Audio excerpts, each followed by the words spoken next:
इस बीच बड़ी खबर यह है कि किस तरीके से रूस के स्कैंडर मिसाइल कॉम्प्लेक्स पर हमले को लेकर एक खबर आई है और यूक्रेन ने रूस के मिसाइल कॉम्प्लेक्स पर यह हमला किया है। इसी हमले में रूसी मिसाइल लॉन्चर में विस्फोट की यह तस्वीर देखिए। कीव पर हमले की तैयारी रूस कर रहा था।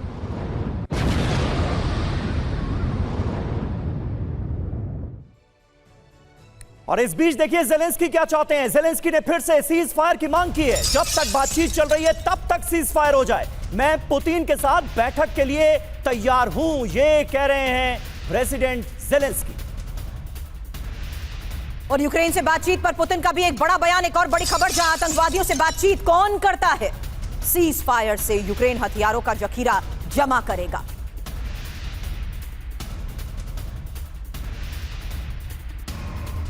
तो देखिए व्लादिमीर पुतिन कह रहे हैं कि आतंकवादियों से बात कौन करता है। संदीप त्रिपाठी जी, ये जंग कहां जाती हुई नजर आ रही है? ये तो मामला और भड़कता हुआ नजर आ रहा है। एक तरफ हम देख रहे थे इस्तांबुल वार्ता, सीज फायर किया का जिक्र, जेलेंस्की कह रहे हैं जब तक ये बातचीत चलती रहे तब तक सीज फायर हो जाए। ये कौन सा फॉर्मूला है? देखिए, युद्ध ये तब तक चलेगा जब तक अमेरिका चाहेगा। डोनाल्ड ट्रंप जब तक चाहेंगे तब तक युद्ध चलता रहेगा। हाँ। और सच्चाई ये है कि जिस वजह से युद्ध छिड़ा, सितंबर 2022 में यूक्रेन ने प्रस्ताव किया कि मुझे नाटो में सम्मिलित होना है और पूरा का पूरा जो नाटो फोर्सेस हैं वो चाहते हैं कि यूक्रेन उससे सम्मिलित हो। तो ये एग्जिस्टेंशियल वॉर शुरू से रहा, फरवरी 2022 से रहा है। और आज भी मैं आपको, चूंकि अपने जर्मनी का मेरे पर पीछे वो लगाया है पोस्टर, तो जर्मनी का जो डिफेंस स्टाफ चीफ, उन्होंने ये कहा कि 2029 तक हमें तैयार रहना होगा कि रूस यहाँ पर नाटो पर रूस अटैक करेगा। तो एक तरह से सिक्योरिटी जो थ्रेट है, ये सिक्योरिटी थ्रेट सिर्फ यूक्रेन का नहीं है, ये पूरे नाटो कंट्रीज का है। तो आप समझ सकते हैं कि नाटो कंट्री में एक दहशत है सुरक्षा को लेकर के वो, और इसलिए है क्योंकि हम जानते हैं कि पुतिन का जो कारवां है, अब वो कारवां मैं इसलिए कह रहा हूं क्योंकि डोनाल्ड ट्रंप सुबह शाम दोपहर 3 बार भाषा बदलते हैं और उनको मालूम है कि उनकी कोई क्रेडिबिलिटी नहीं बची है। अब जहां पर जेलेंस्की ने तय कर लिया है कि मुझे नाटो के सहारे, ईयू के सहारे लड़ना है, तो मुझे लगता है ये वॉर फुल फ्लेज में जाएगा और परिणाम कुछ सामने जल्दी। लेकिन समीर, यहां पर मैं बता दूं कि नॉर्थ कोरिया और कजाकिस्तान का भी फ्लैग आपको इसलिए नजर आएगा क्योंकि ये सीधे तौर पर राजीव नयन सर इन्वॉल्व नहीं है, लेकिन ये समर्थन सवालों के घेरे में जरूर रहा है। देखिए, सीधे तौर पर भी नॉर्थ कोरिया मैदान में उतरा ही था।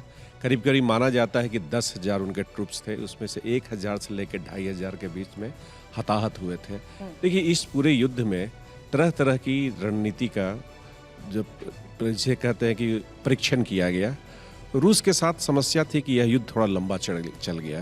तो उनके पास मानव संख्या की एक कमी थी और कुछ में माना जाता है कि वहाँ पर नॉर्थ कोरिया के लोग थे। लेकिन नॉर्थ कोरिया के साथ को सबसे ज़्यादा फायदा इसमें मिला कि वह जो एक स्ट्रेटजिक या कहे इंटरनेशनल पराया या दुष्ट, जिसे अनुवाद कर दे, मैं अनुवाद कर रहा था क्या है, वो माना जाता था। थोड़ा सा अलग सा देश था, उसका बहुत ज़्यादा नहीं लेकिन कुछ हद तक एक उसकी एक रिस्पेक्टेबिलिटी निश्चित ही बढ़ी रूस के नज़दीक। सर, रिस्पेक्ट थी या वो खौफ था जो उसकी न्यूक्लियर पावर की जो अपनी क्षमता का वो प्रदर्शन करता था, और आज उसका ये सहयोग अगर रूस को मिलता है तो जाहिर सी बात है खतरा उस तरफ ज्यादा है। देखिए, रूस एक अलग राष्ट्र है, एक रूस अपना एक उसका सामाजिक एक पूरे अंतर्राष्ट्रीय समुदाय में एक प्रतिष्ठा है, एक इज्जत है। लेकिन आपने सही बोला कि नॉर्थ कोरिया एक न्यूक्लियर पराया के रूप में जाना जाता है और साथ साथ पूरे दुनिया भर में वह इस परमाणु जो तकनीक को फैलाता रहा।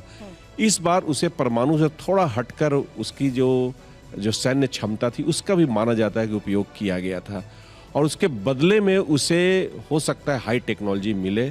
लेकिन उससे भी ज़्यादा जो टैक्टिकल बात है कि उसने भी 1950 के शुरू के दशक से बाद तक युद्ध नहीं लड़ा। अब ड्रोन की बात हो रही है, ड्रोन की लड़ाई चल रही है। वहाँ उनके सैनिकों को उसने अपने ट्रेनिंग के लिए भेजा था कि नए काल में आप किस तरह से युद्ध लड़ सकते हैं। तो ये प्रयोग उसका सक्सेसफुल रहा या नहीं, इसको लेकर करूंगी सवाल। उससे पहले समीर, बड़ी खबर है। बिल्कुल, उससे पहले अपने दर्शकों को बता दें कि रूस ने कीव पर हमला किया है। कीव राजधानी कीव को बनाया गया निशाना। शाहेद 136 ड्रोन से ये अटैक अंजाम दिए गए, और जो जानकारी हमें मिल रही है वो ये कि इस हमले में 5 यूक्रेनी नागरिकों की जान चली गई।